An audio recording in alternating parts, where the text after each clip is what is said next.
Students, Maharashtra State Board, Class 10, English, Chapter 1.1, Where the Mind is Without Fear के lecture number 2 में आपका बहुत बहुत स्वागत है।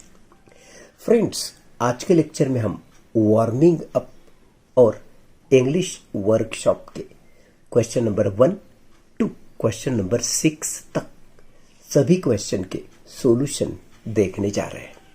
तो चलिए सबसे पहले वार्मिंग अप से शुरू करते हैं। वार्मिंग अप क्वेश्चन नंबर 1 ये है। फ्रेंड्स, हमको कॉलम ए और कॉलम बी में, कॉलम ए में टर्म्स दिए और कॉलम बी में उनके मीनिंग्स दिए। ये टर्म्स, ये मीनिंग से हमको मैच करना है। नंबर 1 ह्यूमैनिज्म यानी मानवतावाद, उसको हम ई से मैच करेंगे।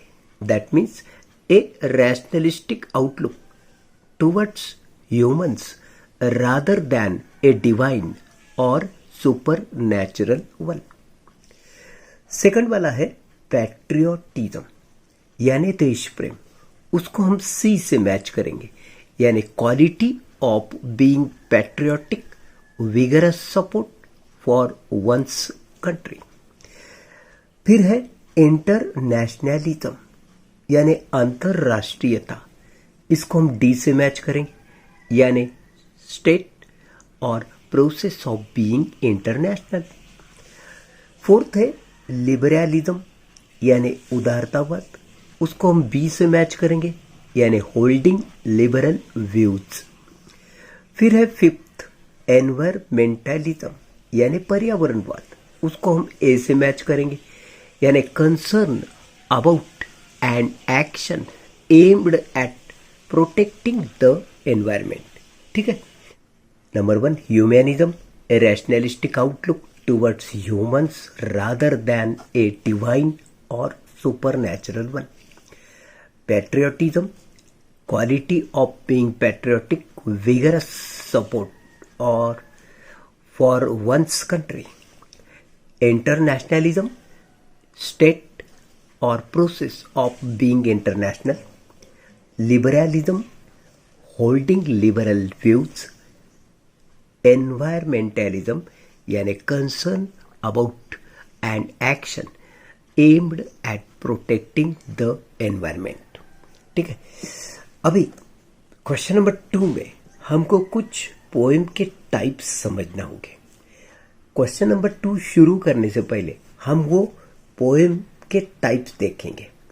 जैसे कि सोनेट, ये 14 लाइन पोएम होती है। Limerick is 5 lines short poem with single stanza, rhyme scheme A B B A. Ballad क्या होती है? Ballad is a short story poem gives some message. Elegy ये शोक गीत होता है। Elegy is a sad poem or song. It expresses grief, sadness or loss. It lament का मतलब होता है किसी के मृत्यु पर दुख या शोक व्यक्त करना। It offers a poet to express his sorrow on the death of his dearest person। फिर फ्री वर्स के बारे में देखो। Free verse is a poetry which is free from restrictions of rhythm, rhyme or regular meter। Epic is a long story narrative poem। Generally epic is mythical यानी पौराणिक। Lyric is a song like poem। Poet expresses his thoughts, feelings in the form of song। Humorous is a poem to create humor। Idyll is a short poem in picturesque form which describes rural, rustic life। Rural, rustic, that means ग्रामीण भाग। तो चलिए question number 2 देखते हैं। Taking the help of dictionary, internet, guess and write the type of poem against its description. यहाँ पे description दिया, आपको उसके आगे वो टाइप का नाम लिखना है। So a long story poem often mythical epic होती है। A short story poem with a message ballad होती है।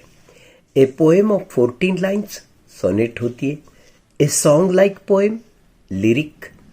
A poem with no uniformity of rhyme rhythm etcetera वो फ्री वर्स होती है। A poem set in picturesque rustic background idyll होती है। A sad poem lamenting death of a loved one elegy होती है। A 5 line short funny poem with rhyme scheme AABBA limerick होती है। और a poem written just to create humour humorous होती है। चलिए अब इंग्लिश वर्कशॉप को शुरू करते हैं। क्वेश्चन नंबर 1 ऐसा है, in your notebook write down lines from the poem as a proof for the following. ठीक है। A Tagore wishes for nation where people are truthful. इसका मीनिंग बताने वाली लाइन है, where words come out from the depth of truth. Second है, the poet would like everyone to work hard to reach their goal and in the long run to reach perfection, where tireless striving stretches its arm towards perfection. See देखिए, the poet wishes that everyone in his country holds his head high in dignity. तो ये line है, where the mind is without fear and the head is held high. D देखिए, the poet dreams of a nation where knowledge should be free to all. ये है where knowledge is free. E question ऐसा है, the poem is a prayer. हमको ये बताना है कि ये पोएम एक प्रेयर है, तो वो लाइंस कौन से है? आंसर में देखिए, where the mind is led forward by thee. यहां पे दी का मतलब होता है यू, और यू का मतलब है गॉड। जब गॉड से ये मांगा जा रहा है, दैट मीन्स डेफिनेटली ये प्रेयर है। Into ever widening thought and action, into that heaven of freedom my father let my country awake. यहाँ पे my father that means God, God से मांगा जा रहा है, दैट मीन्स प्रेयर। सो ये वो लाइन्स है जिससे ये मालूम होता है कि ये पोएम एक प्रेयर है। क्वेश्चन नंबर 2 देखिए, read the columns carefully and match the expressions with their meanings. Column A में एक्सप्रेशन दिए हैं और कॉलम बी में उनके मीनिंग दिए हैं। तो ये एक्सप्रेशन से मीनिंग हमें मैच करना है। तो the head is held high, इसको हम सी से मैच करेंगे। A person with self respect and proud of possessing it. ठीक है। सेकंड वाला देखिए, नैरो डोमेस्टिक वॉल्स, इसको हम डी से मैच करेंगे, दैट इज नैरो माइंडेडनेस। फिर knowledge is free, knowledge is free को हम ई से मैच करेंगे, that is education is given to all. Fourth है डेप्थ ऑफ ट्रूथ, उसको हम बी से मैच करेंगे, sincerity of heart. Mind is without fear, यानी ए से मैच करेंगे, a fearless person. Stretches its arms को हम एच से मैच करेंगे, एम एट परफेक्शन। 7 है क्लियर स्ट्रीम ऑफ रीजन, इसको हम क्लियर थिंकिंग से ही मैच करेंगे, यानी जी से मैच करेंगे। डेड हैबिट्स, इसको हम एफ से मैच करेंगे, that is dried up infertile land of Sands. Ever widening thoughts and action, इसको हम broadening the outlook and attitude से मैच करेंगे, दैट इज आई से मैच करेंगे। ओके, अब यही हम सेंटेंस लिखते हैं।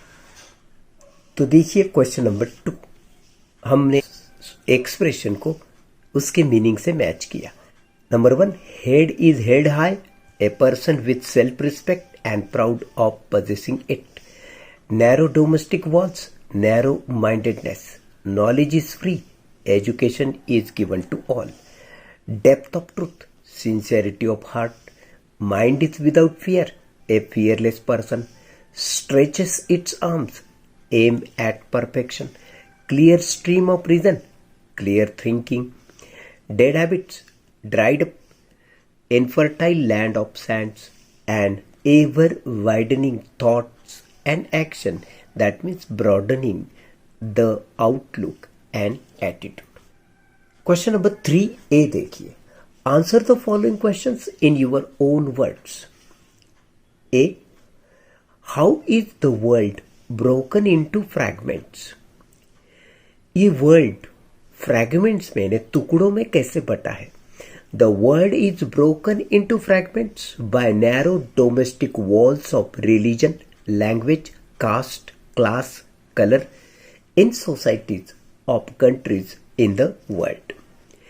Explain what the tireless striving should be for. ये tireless striving किस लिए हमको करना चाहिए?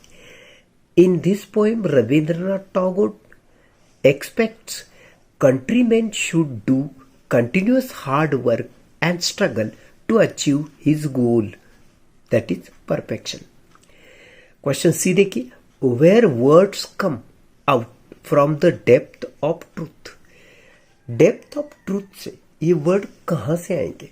Explain in your own words.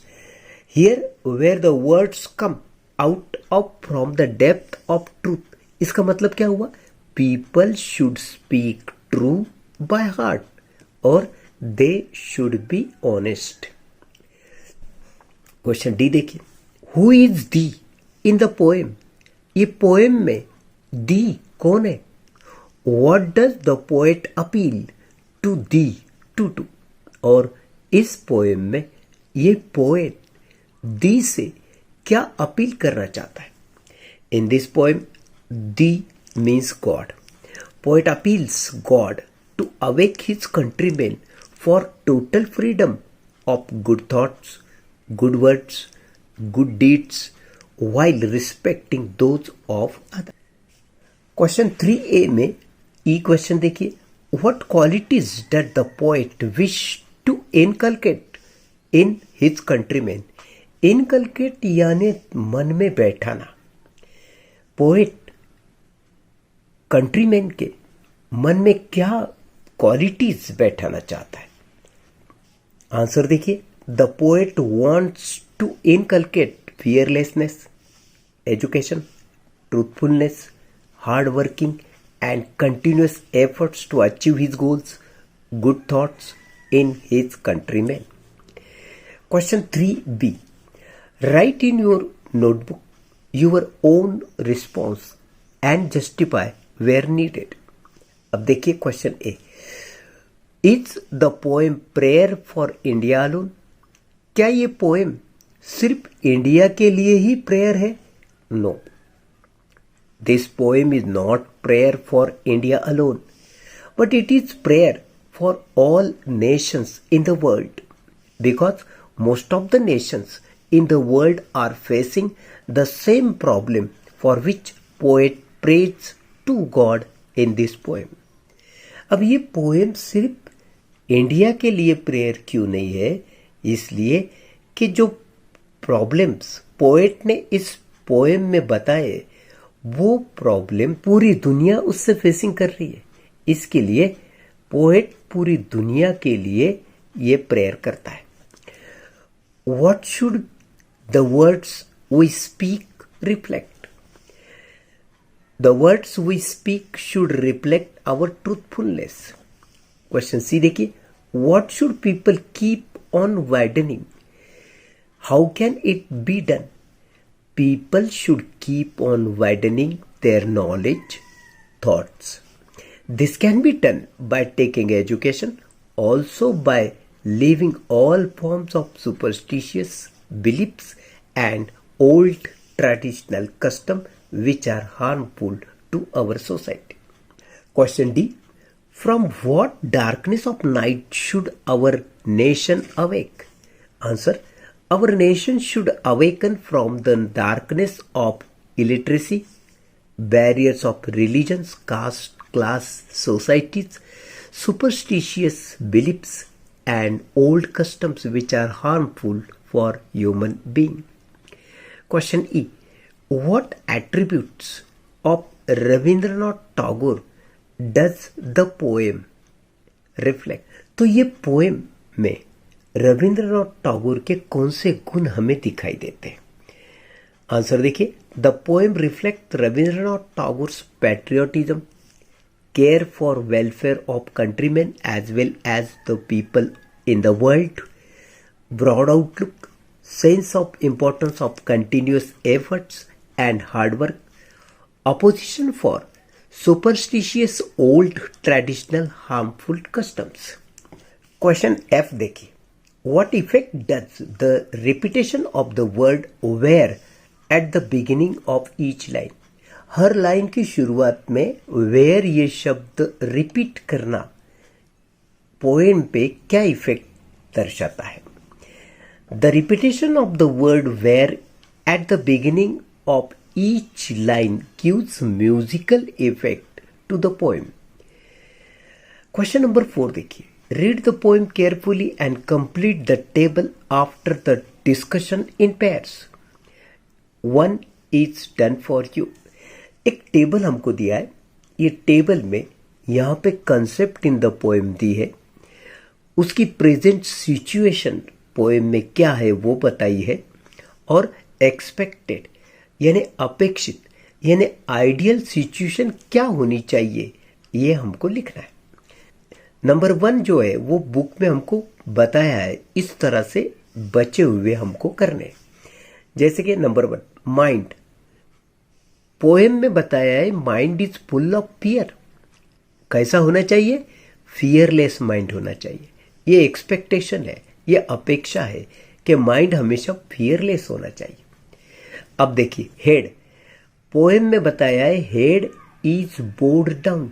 Actually में हेड इज हेल्ड हाई होना चाहिए. नॉलेज कैसा है? Knowledge is not free to all. ये पोएम में दिखाया. कैसा होना चाहिए? Knowledge is free to all होना चाहिए. Words are not true. Poem में बताया कैसे होने चाहिए? Words are truthful. Habit. Old traditional customs are harmful to follow. लेकिन there is reason and clarity of thoughts होनी चाहिए. थॉट्स एंड एक्शन कैसे होते हैं? Narrow minded attitude. ये पोएम में बताया कैसे होना चाहिए? ब्रॉड माइंडेड आउटलुक होना चाहिए. क्वेश्चन नंबर 5A देखिए. Complete the following sentences using your own interpretation. देखिए A. When the mind is without fear and head unbowed we enjoy freedom. जब हमारे दिलों में डर नहीं है, हमारे सर नीचे झुके हुए नहीं है, तो ये जो फ्रीडम होता है वो कंप्लीट फ्रीडम होता है. तो हम एक तो कंप्लीट लिख सकते या एब्सोल्यूट फ्रीडम लिख सकते हैं. ठीक है. बी देखिए. When knowledge is free every citizen enjoys right to learn and education. तो जब नॉलेज फ्री होगा तो हर एक सिटीजन को सीखने का या एजुकेशन लेने का राइट प्राप्त होता है. We can prevent social injustice when we pull down discriminatory walls of caste, class, religion. अगर कास्ट, क्लास, रिलीजन के ये जो दीवारें होती है वो अगर दूर हो जाएंगी, निकल जाएंगी, तो ये सोशल यानी सामाजिक अन्याय से हम बच सकते हैं. Constant effort and strive lead to achieve goals and perfection. सतत प्रयत्न और मेहनत करने से हमको हमारे गोल्स यानी परिपूर्णता प्राप्त हो सकती है। Logical thinking and reasoning can put a stop to superstitions. हमारे जो अंधविश्वास है वो लॉजिकल थिंकिंग से ही हम खत्म कर सकते हैं। Tagore appeals to God to make his country a heaven of freedom. Tagore ji God से, ईश्वर से ये अपील करते हैं कि उसके कंट्री को हेवन ऑफ फ्रीडम मिले, यानी अच्छी सोच, अच्छे विचार लोगों में पैदा होंगे। क्वेश्चन नंबर 5B देखिए, फिल इन द ब्लैंक्स। ए देखिए, student should keep themselves aloof from, अलिप्त रखना चाहिए, दूर रखना चाहिए ओल्ड हार्मफुल ट्रेडिशंस। तो ये स्टूडेंट जो होता है उसको ये पुराने घातक रीति रिवाज है उससे दूर रहना चाहिए। When knowledge is free everyone will be literate. जब नॉलेज फ्री होगा तभी तो हर एक सिटीजन शिक्षित होगा। See, it is social duty of every student of the modern world to uproot, uproot यानी जड़ से उखाड़ देना, नैरो माइंडेडनेस फ्रॉम सोसाइटी। हमारी सोसाइटी से ये नैरो माइंडेडनेस जो है उसको जड़ से उखाड़ना चाहिए। ये हर एक स्टूडेंट की सोशल यानी सामाजिक ड्यूटी है, कर्तव्य है। Student must develop broad outlook and attitudes. In the world of sycophancy student must have self respect. Sycophancy का मतलब होता है किसी के हाँ में हाँ मिलाना या किसी की खुशामद करना। Find out the example of metaphor from the poem. पहले मेटाफर क्या होता है ये देखेंगे। Metaphor is a figure of speech यानी अलंकार होता है in which comparison is made between the unlike objects without using words like और एज। लाइक और एज जैसे शब्दों का इस्तेमाल किए बिना अगर हम दो अनलाइक ऑब्जेक्ट्स में कंपैरिजन करते हैं तो वो मेटाफर का एग्जाम्पल हुआ। अभी ये तो मैंने सिर्फ मेटाफर क्या है ये आपको जानकारी होने के लिए बताया। एक्चुअली आंसर यहां से शुरू करना है। The example of metaphor from the poem, clear stream of reason, ये पहला एग्जाम्पल है। ये लाइन हमने पोएम में देखी। तो here reason has been implicitly compared to a clear stream. यहां पे रीजन और क्लियर स्ट्रीम में कंपैरिजन हो रही है, लेकिन यहां पे लाइक और एज जैसे शब्दों का भी इस्तेमाल नहीं है। तो ये कंपैरिजन जब ऐसे शब्दों के बिना की जाती है उसे हम मेटाफोर बोलते हैं। So here reason has been implicitly compared to clear stream. Second example देखिए, dreary desert sand of dead habit. यहां पे डेड हैबिट और ड्रेयरी डेजर्ट सैंड की कंपैरिजन हो रही। फिर यहां पे लाइक और एज जैसे शब्दों का भी इस्तेमाल नहीं। That means here dead habits implicitly compared to dreary desert sand. तो फ्रेंड्स, आज के लेक्चर में हम यहीं पे रुकते हैं। मिलते हैं नेक्स्ट लेक्चर में। और अगर आपने इस चैनल को लाइक नहीं किया या सब्सक्राइब नहीं किया या बेल आइकॉन प्रेस नहीं किया तो फौरन लाइक, शेयर और सब्सक्राइब कीजिए। बेल आइकन भी प्रेस कीजिए ताकि हमारे मैथ्स और साइंस के वीडियो लेक्चर आप तक पहुंच सके या उसकी जानकारी आपको हो। ठीक है, तो मिलते हैं नेक्स्ट लेक्चर में। तब तक के लिए मुझे दीजिए इजाज़त। नमस्कार।